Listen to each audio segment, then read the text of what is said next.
ara no crec que són com unes noces.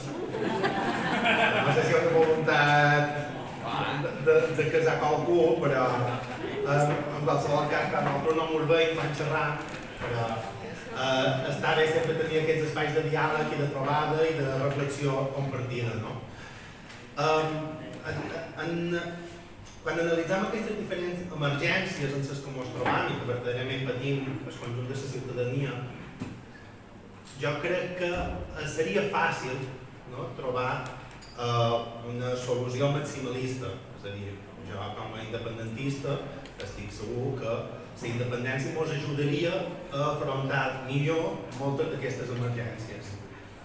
Però el debat està com gestionar el camí fins a aquesta independència, perquè s'havia dit que Madrid era el problema, i Madrid segurament és gran part del problema, de fet és qui ostenta el problema, però el problema immediat en el que hem de fer front, i jo crec que hem de reflexionar, i agafo aquesta autocrítica final que ha fet Antolo, és que no tenim la majoria social en el conjunt del territori, en el conjunt del país.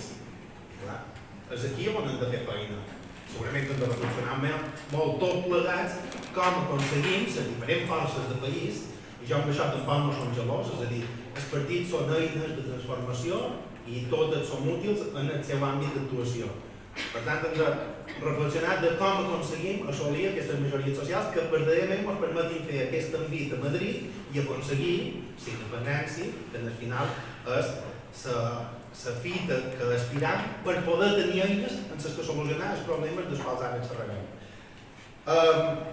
Per el que fa a l'emergència fiscal, jo m'agrada fer una reflexió perquè crec que es pot compartir i que els polítics que han ostentat la màxima responsabilitat del país no ho han compartit fins ara, i és que tenim una comunitat autònoma amb fallida econòmica.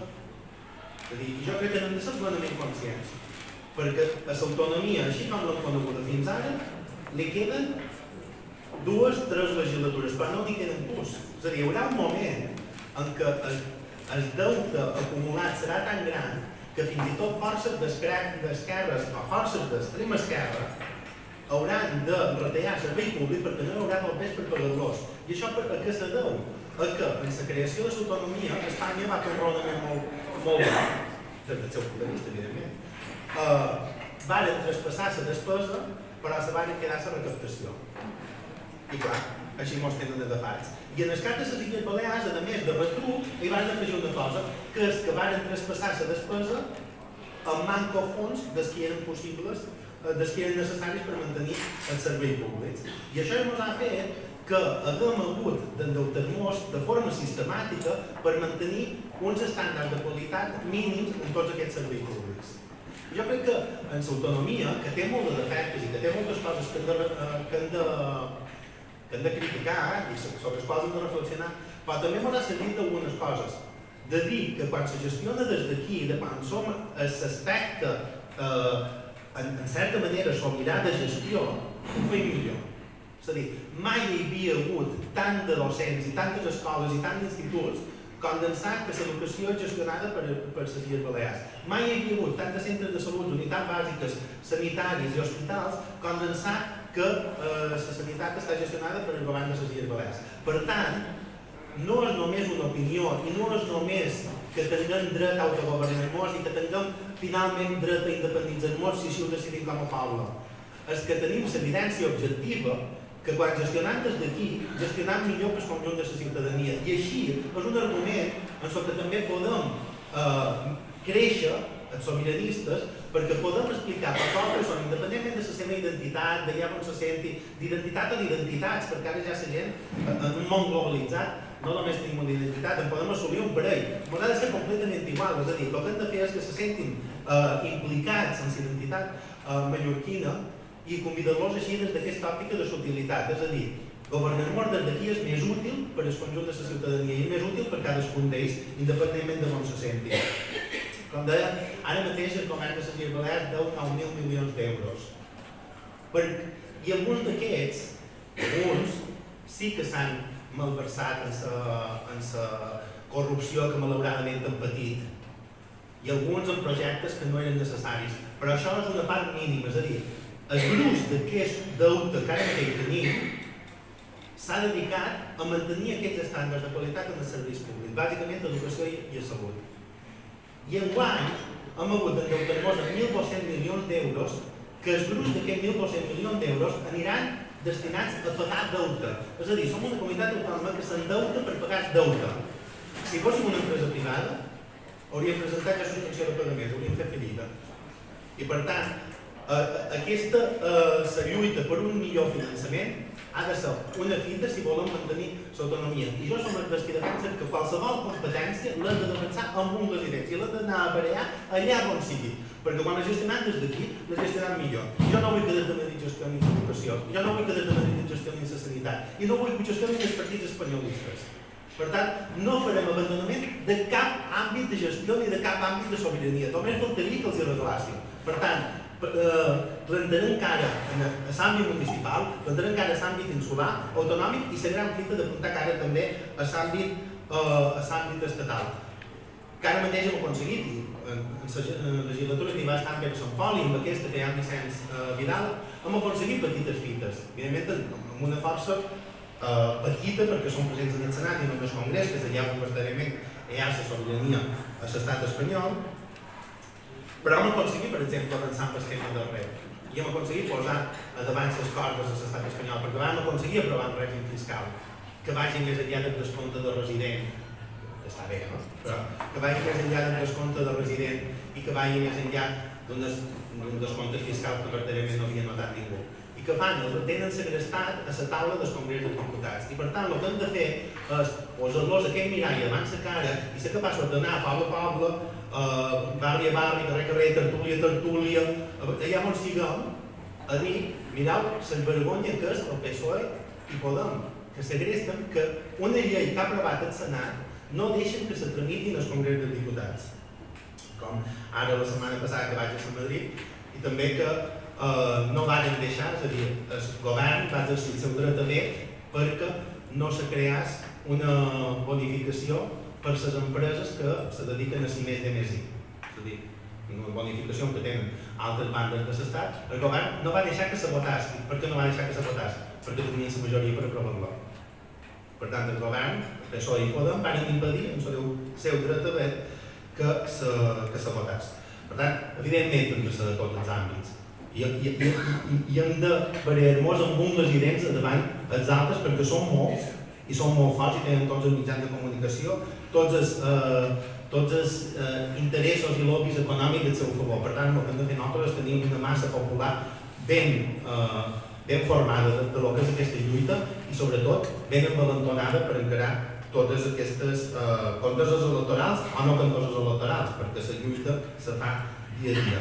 Per lo que fa a l'emergència cultural i lingüística és de les principals que vivim com a poble, és a dir, mai havíem retrocedit tant en tan poc temps en l'ús lingüístic, però jo sí que m'agradaria corregir una cosa, és a dir, pràcticament no perdem parlants. I això és un miracle com a poble.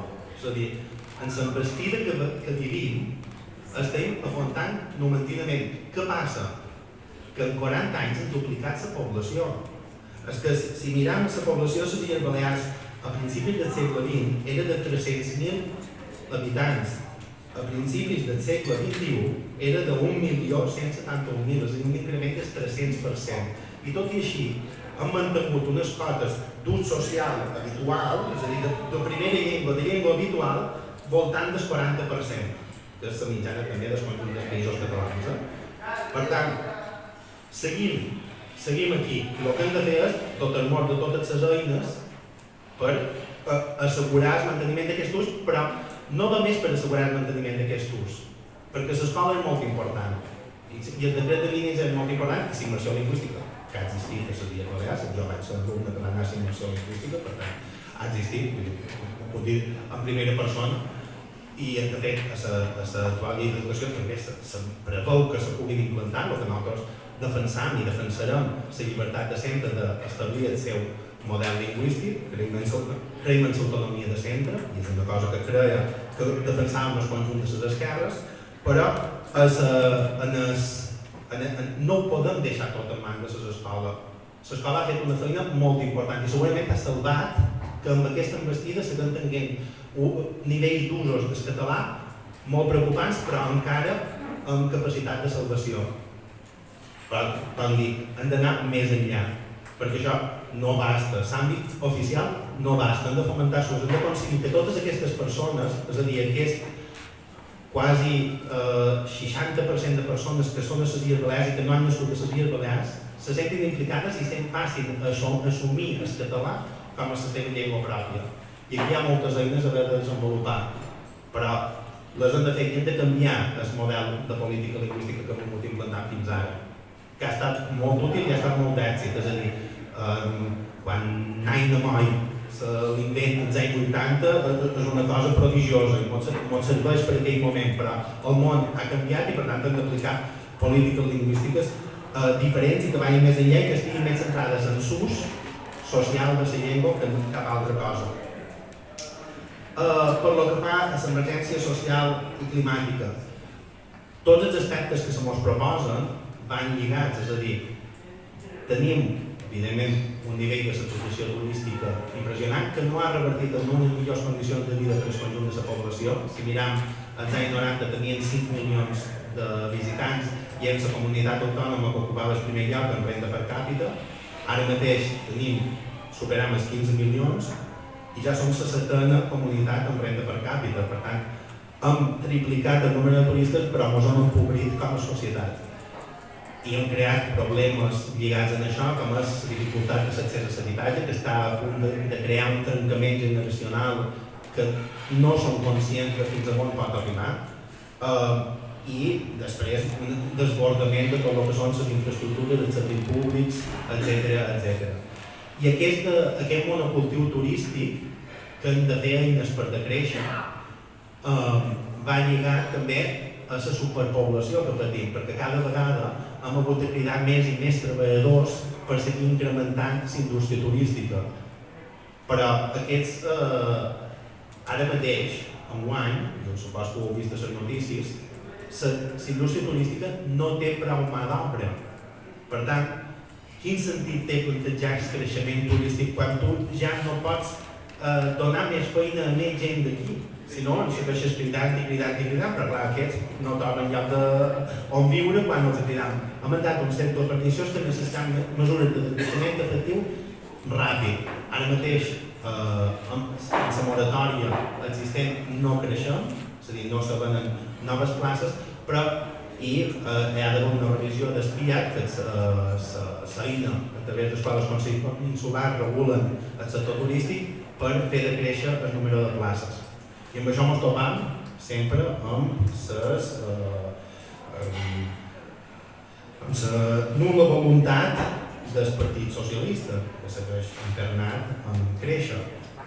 Però més enllà d'això, aquí no només basta de créixer el número de places, també perquè no només ara mateix com a autonomia només tenim la capacitat de regular l'oferta que creem, però també hem de ser capaços de regular la demanda, perquè ens ha passat que establint un sostre de places no aturàvem el creixement del número de turistes, perquè no controlàvem els ports i els aeroports.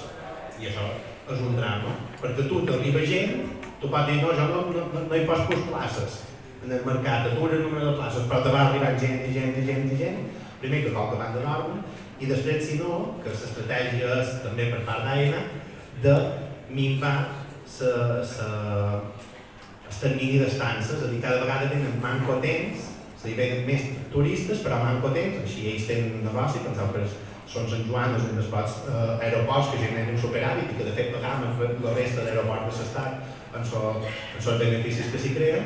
Per tant, ens falta aquesta eina de control per ser capaços de regular el turisme que tenim i, a partir d'aquí, fer una diversificació econòmica. I en aquesta diversificació econòmica, sobretot des de l'esquerra, hem de pensar molt bé on traslladam els treballadors que ara mateix s'estan dedicant al turisme a altres nichos de mercat i d'activitat econòmica, perquè evidentment en aquesta gent també els hem de donar un futur i els hem de donar una sortida professional. Per tant, aquesta diversificació econòmica ha d'anar acompanyada, no tots si ho creuen, d'una font d'injecció del bé públic, d'inversió pública, per fomentar aquestes altres activitats econòmiques. I pareix que així arribaven els 15 minuts. Moltes gràcies.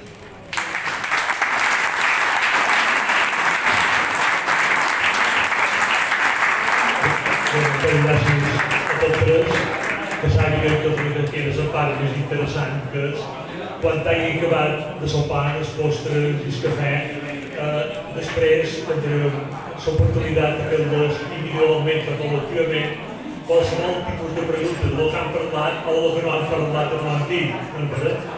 Aleshores, després, com vos dic, en una taula també teniu tots uns paperets i un bolígraf per si voleu anotar la pregunta, si hi ha algú que en ve de fer-la de veu o vol fer per escrit, d'acord?